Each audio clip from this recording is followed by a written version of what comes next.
Hola, ¿qué tal están? ¿Qué tal estáis? Bueno, volvemos otra vez a la lucha después de estas falsas vacaciones, por llamarlo de alguna manera. Bien, como bien sabéis, vamos a trabajar en las próximas semanas la novela El cuarto de atrás. Ya en las semanas anteriores a las vacaciones de Semana Santa estuvimos trabajando los cuestionarios de lectura y bueno, pues ahora vamos a trabajar en dos, tres, como máximo cuatro textos y fijaremos una fecha de examen.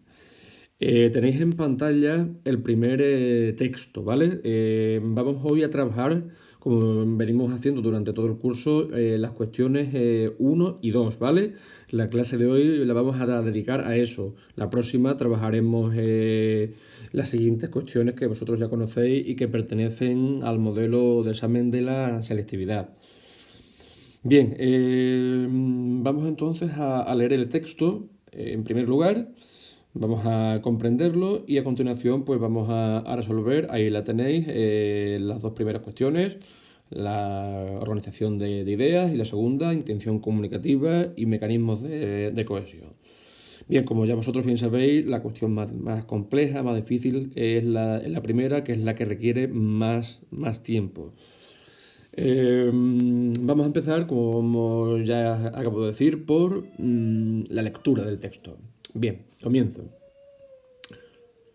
O sea, que se consideraba más feliz que la niña de Franco, dice. Tardo unos instantes en contestar. Podría decirle que la felicidad de los años de guerra y posguerra era inconcebible, que vivíamos rodeados de ignorancia y represión. Hablarle de aquellos deficientes libros de texto que bloquearon nuestra enseñanza, de los amigos de mis padres que morían fusilados o se exiliaban, de Unamuno, de la censura militar, superponer la amargura de mis opiniones actuales a las otras sensaciones que esta noche estoy recuperando, como un olor inesperado que irrumpiera en oleadas. Casi nunca las aprecio así, desligadas, en su puro y libre surgir. Más bien las fuerzo a desviarse para que queden enfocadas bajo la luz de una interpretación posterior, que enmascara el recuerdo. Y nada más fácil que acudir a este recurso de manipulación tan habitual se ha vuelto en este tipo de coloquios. Pero este hombre no se merece respuestas tópicas. La verdad es que yo mi infancia y mi adolescencia las recuerdo, a pesar de todo, como una época muy feliz. El simple hecho de comprar un helado de 5 céntimos, de aquellos que se extendían con un molde plateado entre dos galletas, era una fiesta. Tal vez porque casi nunca nos daban dinero. A lo poco que se tenía, se le sacaba mucho sabor. Recuerdo el placer de chupar el helado despacito para que durara. Bien, hemos hecho esa primera lectura. Vamos a ir ahora haciendo esa segunda, en la que ya vamos a ir colocando la atención en donde hay un cambio de idea. A ver, fijaos, antes de empezar, sin embargo, creo que, y como hemos visto a lo largo de este curso, tenemos que ir ya solamente con la mirada viendo posibles detalles, posibles pistas por donde pueda ir esa organización, esa estructura. Sin la necesidad de leer, si nos damos cuenta, bueno, como bien sabéis, en la estructura externa el texto contiene tres párrafos, pero hay una particularidad y es que el primero y el tercero y el último comienzan con un guión, es decir, son intervenciones directas de los personajes. Sin embargo, el segundo párrafo es un párrafo que pertenece a la voz de la narradora. Ya por ahí podemos ir viendo un poco. En cualquier caso, fijaos, en el texto se produce un diálogo, ¿no? Hay un diálogo entre la narradora y el hombre de negro, ¿no? El primer guión en el que se dice, o sea, que se consideraba más feliz que la niña de Franco, ese dice se refiere al hombre de negro. Eh, Sin embargo, el segundo párrafo y el tercero, como podéis comprobar, pertenece a lo que dice o piensa la narradora. Cuando dice a continuación, tardo unos instantes en contestar. ¿Eso quién lo dice? El hombre de negro no, lo dice la narradora, ¿no? Es decir, todo el segundo párrafo es voz de narradora. Sin embargo, en el tercero, si os dais cuenta, dice, la verdad es que yo mi infancia y mi adolescencia las recuerdo a pesar de todo como una época muy feliz. Es la respuesta que le da la narradora al hombre de negro. Por lo tanto, de estos tres párrafos, ¿cuáles pertenecen a la... Vamos a ver, al hombre de negro? El primero. Sin embargo, el segundo y el tercero pertenecen a la narradora. Ya tenemos entonces el primer criterio para saber por dónde va la organización de las ideas. Es decir, el hombre de negro casi le hace una pregunta. No que sea una pregunta directa, pero sí es indirecta.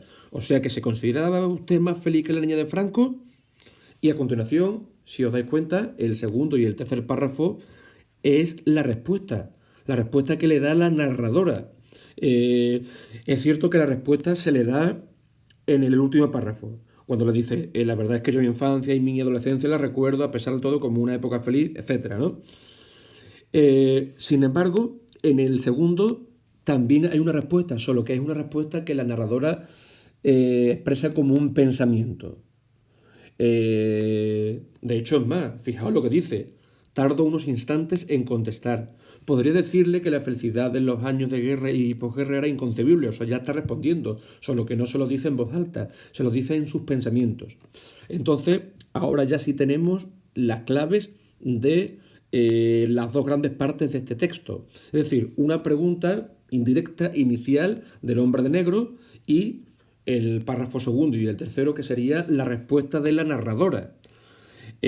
Como veis, ya tenemos ahí las dos partes, ¿vale? Evidentemente, en la primera parte no podemos decir mucho más, porque es una línea, es la pregunta indirecta del personaje, el hombre de negro.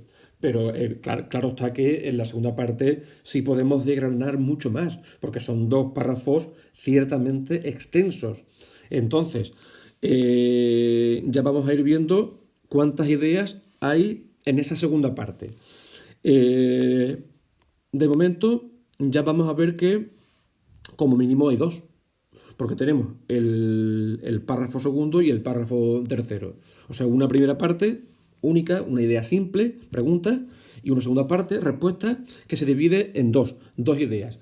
La primera idea, lo veo claro, es la respuesta, pero en forma de pensamiento, mientras que el tercer párrafo sería la segunda idea, pero ya como intervención, como respuesta real, en voz alta.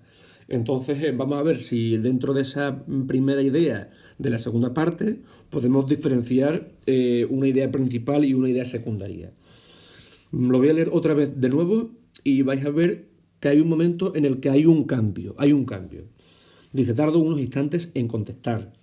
Podría decirle que la felicidad en los años de guerra y posguerra era inconcebible. O sea, nos centramos ahora en lo que la narradora podría decirle. Evidentemente no se lo dice porque es un pensamiento. Lo que podría decirle. ¿Y qué podría decirle al hombre de negro? Pues primero, que la felicidad en los años de guerra y posguerra era inconcebible. Dos, que vivíamos rodeados de ignorancia y represión. Tres, hablarle de aquellos deficientes libros de texto que bloquearon nuestra enseñanza.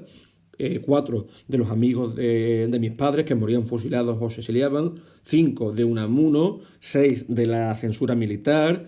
Siete, superponer la amargura de mis opiniones actuales a las otras sensaciones que esta noche estoy recuperando como un olor inesperado que irrumpiera en oleadas. Bien, es decir, le puedo decir siete cosas que responde a la pregunta sobre su felicidad. Sin embargo, fija porque después de la palabra oleadas, hay un punto, dice, casi nunca las apreso. Las apreso. ¿A qué se refiere? Si nos vamos a lo anterior, además el las es femenino, vamos a buscar a qué se refiere. Dice aquí superponer la amargura de mis opiniones.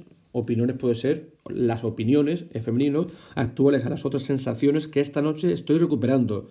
A las sensaciones, opiniones que estoy recuperando esta noche. Se puede referir a eso.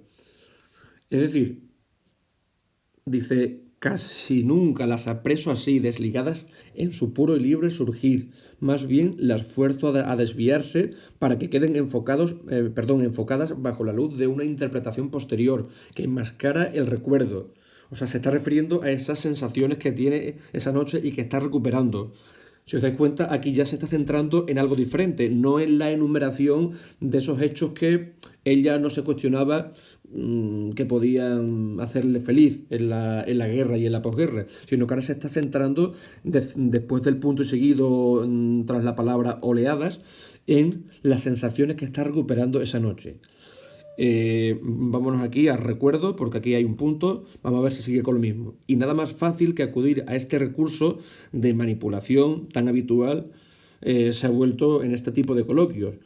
Pero este hombre no se merece respuestas tópicas. Ah, vale. O sea que entonces todo eso anterior no es lo que se merece ese hombre, sino que lo que se merece es la respuesta que va a dar aquí, si os dais cuenta, en este párrafo final. ¿Os dais cuenta cómo en esta segunda, o sea, en este segundo párrafo tenemos una idea principal que es lo que ella le podría decir mm, que podría ser o no ser la felicidad en tiempos de guerra o de posguerra y enumera una serie de hechos. Después, en la segunda parte, se centra en esas sensaciones que ella tiene, pero que bueno, que ese hombre el hombre de negro se merece otra respuesta. Entonces, fijaos, desde aquí, a ver si aquí está, desde aquí hasta, vamos a ver, hasta aquí, bueno, hasta la palabra oleadas, tenemos una primera idea, que es la idea principal de lo que ella le podría decir. Sin embargo, desde aquí hasta el final se centra en algo secundario, como son las sensaciones que ella tiene esa noche y que las recupera, que no la quiere manipular, dice, ¿no? Y que ese hombre se merece otra respuesta. Es decir, la respuesta que la narradora le podría haber dado a este hombre es la que vemos en esta parte del texto, en la primera. En la primera. Entonces, esa es la idea principal, esa es la idea principal de la segunda parte, esta que veis subrayada. Sin embargo, esta segunda parte del párrafo sería una idea secundaria, porque todo gira en torno a la respuesta que ella le puede dar al hombre de negro. Bien, yo creo que más o menos el segundo párrafo está bastante bien explicado, cuáles son los criterios, ¿no? que sigue esa organización de ideas. Si nos vamos ahora al párrafo final, ya sabemos que esa es la respuesta real, no el pensamiento, la respuesta real que la narradora le da al hombre. Y vamos a ver en torno a qué gira, a ver si aquí podemos ver algún cambio. Dice, la verdad es que yo mi infancia y mi adolescencia las recuerdo, a pesar de todo, como una época muy feliz. O sea, que recuerda su infancia y adolescencia como una época feliz. Bien, vamos a ver. El simple hecho de comprar un helado de 5 céntimos, de aquellos que se extendían con un molde plateado entre dos galletas, era una fiesta. Esa es la segunda frase. Vamos a ver. En la primera frase dice que ella sí recuerda esa época como feliz. Pero a continuación dice que el simple hecho de comprar un helado de 5 céntimos, o sea, ¿qué está poniendo ahora para decir que era feliz? Un ejemplo. ¿Qué ejemplo? El del helado. O sea, ella era feliz, ¿por qué? Pues por muchas cosas, ¿no? Pero por ejemplo, porque comprar un helado tan barato, o sea, 5 céntimos, para ella era una fiesta. O sea, con algo tan simple, ella era feliz. O sea que entonces ella le responde al hombre de negro diciéndole que sí, que era feliz. ¿Pero por qué? Y pone un ejemplo. O sea, está haciendo como una especie de argumentación. ¿Cuál es la tesis en su respuesta? Que sí, que ella era feliz. ¿Pero por qué? Ahí vienen los argumentos. Y usa un argumento, el de un hecho concreto, basado eso en un ejemplo. ¿Qué ejemplo? El del helado. Continuemos leyendo. Aquí tal vez porque casi nunca nos daban dinero, o sea, se sigue refiriendo al dinero para comprar ese helado. A lo poco que se tenía, se le sacaba mucho sabor. Sabor se puede referir al helado, incluso también a otros ejemplos. Recuerdo el placer de chupar recuerdo el placer de chupar el helado despacito para que durara. O sea, todo gira en torno al ejemplo del helado. Por lo tanto, entonces, vemos que la respuesta final es única. Hay una sola idea. Bueno, evidentemente es solo una idea. Pero si queréis podemos decir que esta respuesta final es la manera que la narradora tiene de argumentarle al hombre de negro por qué sí era feliz en esa época. Es decir, en las primeras dos líneas, estas primeras dos líneas, encontramos la tesis de la... Vamos a ver, hasta ahí, vaya por Dios, complicado con... Vamos a ver, hasta feliz, hasta feliz.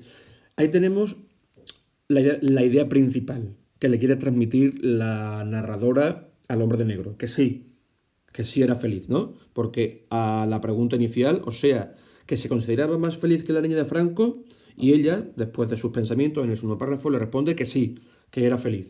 ¿Pero por qué? Y aquí viene la argumentación que ella usa para decirle por qué era feliz. Es una argumentación basada en una idea. Esta digamos que sería la idea secundaria de este párrafo final. ¿Por qué? Porque es el argumento que usa para decir que sí era feliz, ¿no? Esa idea se basa en un ejemplo concreto, el del helado, ¿no? Y cómo las simples cosas hacían posible que ella fuera feliz aún en una época bastante difícil como la guerra y la posguerra. Entonces, bueno, yo creo que básicamente ya hemos dicho lo principal. Ya tenemos todo muy claro. O sea, un texto en el que intervienen dos personajes. El primer párrafo es la pregunta indirecta del hombre de negro, un personaje, y el segundo párrafo y el tercero es la respuesta de la narradora. Solo que en la respuesta de la narradora distinguimos dos ideas. Una primera que es su pensamiento, segundo párrafo, y una segunda que es la respuesta real que le da. Si os dais cuenta, en el segundo párrafo distinguimos una idea principal desde el comienzo hasta, vamos a ver si la encontramos, hasta oleadas y una idea secundaria que es esta, ¿vale? Y en la respuesta real volvemos a tener lo mismo, una idea principal en esta pequeña argumentación en que consiste la respuesta, una idea principal, la tesis de su respuesta y una idea secundaria que es el argumento que usa para respaldar esa tesis, que consiste en decirle que sí. Entonces, bueno, ya está, listo. Solamente nos queda una cosa, ver qué tipo de estructura tiene este texto. Es decir, poneos en la piel de Carmen Martín Gaite cuando escribió este pequeño fragmento de los tres párrafos, ¿cuál creéis que en el que se condensa lo principal que la autora quiere transmitir? En la pregunta inicial, bueno, es solamente saber si ella se considera feliz. Se supone que la idea principal estará en la respuesta, ¿no? Que es lo que ella quiere transmitir. La respuesta, como bien sabéis, tiene dos partes. La primera, segundo párrafo, y la segunda, tercer párrafo. ¿Cuál creéis que es lo principal que la autora quiere transmitir? ¿El pensamiento o la respuesta real? Evidentemente, la respuesta real, ¿no? Es ahí donde se encuentra la gran reflexión. Eso no quiere decir que lo que leemos aquí no tenga valor, porque la verdad es que aquí en esta respuesta de pensamiento también tenemos una idea principal. Pero todo deriva hacia la respuesta que ella le da, o sea, la del párrafo final. Por lo tanto, si el peso se encuentra en la respuesta final, último párrafo, vemos que hay una estructura textual final, ya lo sabéis, inductiva.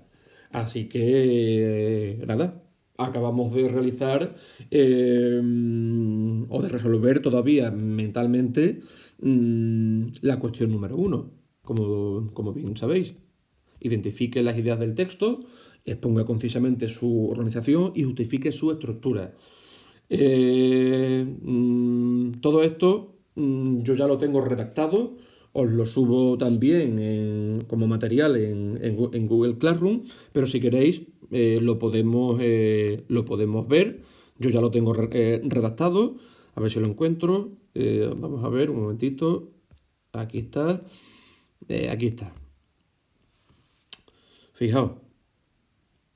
Esta sería la redacción de la cuestión número uno. La leemos, ¿vale? Dice, se trata de, como bien sabéis, el primer párrafo es la introducción, ¿no?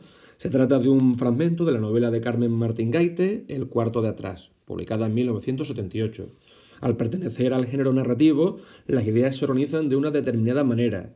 Según su estructura externa, que no se os olvide indicar la estructura externa, el texto consta de 3 párrafos, ya lo hemos visto. El primero y el tercero consisten en intervenciones de los personajes, también lo hemos visto, mientras que el central, o sea, el párrafo central, es la voz de la narradora. Las ideas del texto se reparten en un total de 16 líneas.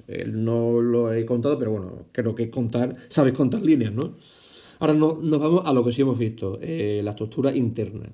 Según su estructura interna comprobamos que las ideas giran en torno a 2 criterios. Una pregunta o afirmación inicial de uno de los personajes, ¿no? El hombre de negro, y la respuesta de la narradora. Por lo tanto, estas serían las 2 claras partes del fragmento, que siguen el criterio pregunta-respuesta. Pregunta del hombre de negro, respuesta de la narradora. Ahora bien, la respuesta de la narradora es la parte más extensa y en ella debemos diferenciar 2 ideas. Esas 2 ideas se diferencian, esto está mal escrito, se puede corregir. Esas 2 ideas se diferencian, vamos a ver, lo voy a corregir, ahí está, la N. Esas 2 ideas se diferencian gracias a un criterio muy evidente. El segundo párrafo del texto es la respuesta que en su mente ofrece el personaje, mientras que el tercer párrafo es la respuesta real que le da al interlocutor, o sea, al hombre de negro. De ahí que se exprese en estilo directo con el guión introductor. Bien, dentro de la primera respuesta observamos una idea principal y otra secundaria. Esto ya lo hemos visto antes. En primer lugar, la narradora se centra en una serie de hechos ubicados en la guerra y la posguerra y que motivaban un desapego hacia el cuestionamiento de la felicidad. Pongo palabras textuales. Podría decirle que la felicidad en los años de guerra y posguerra era inconcebible, etc. Sin embargo, a la mitad del segundo párrafo, la narradora divaga, o sea, empieza a pensar en otros aspectos secundarios, como lo son sus sensaciones esa noche, ¿no? Cito textualmente, casi nunca las aprecio. Por eso, a continuación, dice, pero este hombre no se merece respuestas tópicas, y finalmente le responde en voz alta. El tercer y último párrafo constituye la segunda gran idea principal del texto. En él, la autora concluye respondiendo afirmativamente a la pregunta de su interlocutor. Dice que sí, que era feliz, y para ello utiliza un ejemplo, ¿cuál? La satisfacción de saborear un simple helado de 5 céntimos. Este párrafo actúa a modo de argumentación simple, con una tesis inicial que la narradora sí era feliz y una argumentación basada en un hecho experiencial, el del helado. Por lo tanto, esta respuesta final sería una argumentación deductiva. Me refiero solamente al tercer párrafo, porque la tesis es que sí que era feliz. Y después vienen los argumentos, ¿vale? Sin embargo, cuando hacemos referencia a todo el texto, no a una parte, sino a todo el texto, observamos que el peso en el texto se centra en la respuesta final de la narradora, en esa pequeña argumentación final, de lo que deducimos que la estructura textual ha de ser inductiva. Bien, ahí lo tenéis, ¿vale? Resuelto. La cuestión número 2. Bien, como bien sabéis, la cuestión número 2 se nos pide que indiquemos la intención comunicativa de, en este caso, la autora. Bueno, queda claro que para eso nos basamos en las funciones del lenguaje según sus intenciones. Es un texto literario. Por lo tanto, si es un texto literario, porque pertenece al género narrativo, va a haber una intención claramente estética. O sea, la autora pretende crear belleza a través del lenguaje. Pero si os dais cuenta, también hay una intención persuasiva, una intención apelativa, porque a través de esos hechos que él ya transmite, los fusilamientos, el hambre, los libros de texto y al final, la respuesta final, creo que claramente ahí la autora pretende influir en el estado de ánimo del receptor, del lector, ¿no? Hacerle pensar, reflexionar, por lo tanto también hay una intención persuasiva, apelativa. Concretamente, bueno, pues ya tendríamos que irnos al texto para ver cuál es esa intención concreta que tenemos. Aquí tenéis la redacción. Dice, al tratarse de un texto literario, una de las intenciones de la autora es sin duda crear belleza a través del lenguaje. Por otro lado, a lo largo de toda la novela, pero también en este fragmento, observamos que otra de las intenciones de la autora es influir en el receptor, persuadirlo para hacerle reflexionar. Y ahora a continuación entramos en qué reflexión quiere la autora que nosotros incurramos. En este texto, esa intención es claramente hacer ver que en la posguerra española la felicidad se hallaba en las pequeñas cosas, en los pequeños detalles como saborear un helado que tan solo costaba 5 céntimos. ¿Ve? Ahí ya tenemos claramente indicadas todas esas intenciones que la autora puede tener cuando escribió este fragmento textual de su novela. Y finalmente, bueno, dos mecanismos de cohesión. Voy a volver atrás para que veamos el texto. Vamos a ver.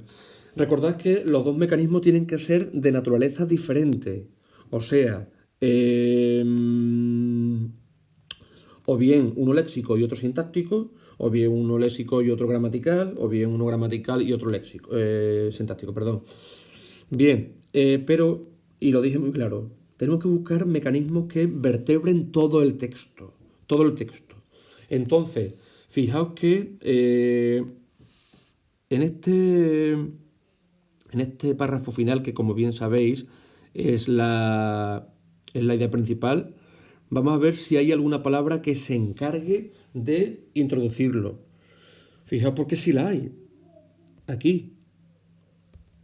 Pero este hombre no se merece respuestas tópicas, o sea, la respuesta que ella estaba pensando, que tenía en su mente, sino que se merece otra respuesta. Es decir, ese pero, vosotros ya lo habéis visto en otros textos durante el curso anterior, el trimestre anterior, es un conector, por lo tanto es un mecanismo de cohesión sintáctico. Y es un conector contraargumentativo, o sea que su función en el texto es la de ofrecer una respuesta contraria a la anterior. Por lo tanto, aquí está dando paso a la idea principal. Esa es la función que tiene en el texto y que además es muy válido para reforzar la estructura, no de esa parte del texto, sino de todo el texto. Por otro lado, fijaos porque hay un mecanismo léxico de repetición total que se repite y que es una palabra clave. No vale cualquier palabra que se repita en el texto. Tiene que ser una palabra clave para la idea principal. Y el texto gira en torno a si la autora, si la narradora era feliz. Por lo tanto, fijaos, feliz, felicidad. Vamos a ver si aparece feliz. O sea que aparece tanto al comienzo como al final. Es una palabra clave. Entonces se trata de un recurso de tipo léxico, de repetición, bueno, podemos decir parcial, porque aparece feliz arriba, pero también aparece aquí la palabra felicidad. Parcial de repetición. ¿Cuál es la función en el texto? Pues con esa repetición se refuerza una palabra clave que es válida para reforzar, como digo, la idea principal del texto. ¿Eras feliz en la posguerra? Le preguntaba el hombre. Sí, era feliz por tal motivo. Por lo tanto, esa palabra adquiere un valor muy importante. Aquí tenéis entonces la solución a la pregunta número 2. Vamos a ver. O sea, a la 2, a la 2B, ¿no? Porque ya la de la intención la hemos visto. Por otro lado, dos mecanismos de cohesión diferentes que contribuyen a la coherencia textual son A. Mecanismo léxico de repetición total. Esto es el segundo que hemos visto. Al comienzo y al final del texto, la repetición de la palabra feliz. Bueno, yo he puesto aquí de repetición total. Vale, si solamente cogemos la palabra feliz, sería total. Si también cogemos la palabra felicidad, sería parcial, ¿vale? Como digo, al comienzo y al final del texto, la repetición de la palabra feliz contribuye a reforzar la idea principal del fragmento. Y el segundo mecanismo, mecanismo sintáctico a través del uso del conector contraargumentativo pero este hombre no se merece respuestas tópicas. Lo copio literalmente para que se vea claramente también. De esta manera la información se reorganiza dando un giro respecto a la idea anterior para dar paso a la idea principal del texto. Bien, perfecto. Hemos trabajado hoy la cuestión número 1 y 2. El jueves o la próxima clase que tengamos vamos a trabajar, por ejemplo, vamos a ver un momentito, el examen. A ver, aquí está. Tenemos, fijaos, la número 3, que como bien sabéis es el texto argumentativo. La pregunta es, ¿cree que se puede ser feliz en una dictadura política? Esa sería la pregunta para redactar la respuesta al texto argumentativo. Después, la 4A, ya la conocéis, analice sintácticamente la siguiente oración. La verdad es que yo, mi infancia y mi adolescencia las recuerdo como una época muy, muy feliz. La 4B la tengo que explicar, es ya la última que nos queda. Todavía no he enseñado a resolverla. La semana que viene me encargaré de hacerlo, ¿no? Es explicar rasgos de subjetividad, pero también de objetividad presentes en el texto. Y la pregunta 5B, que ya conocéis, la 5A es la de teoría, con el confinamiento no se puede hacer teoría. La 5B, exponga el tema del texto y relaciónelo con otras escenas del resto de la obra donde aparezca la misma temática. El resto de cuestiones las vamos a trabajar en la próxima sesión y nada más. Y así iremos trabajando textos hasta que lleguemos al examen, ¿vale? Pues nada más. Un abrazo para todos y nada, vamos a seguir teniendo paciencia en estos días de encierro. Venga, gracias. Hasta luego.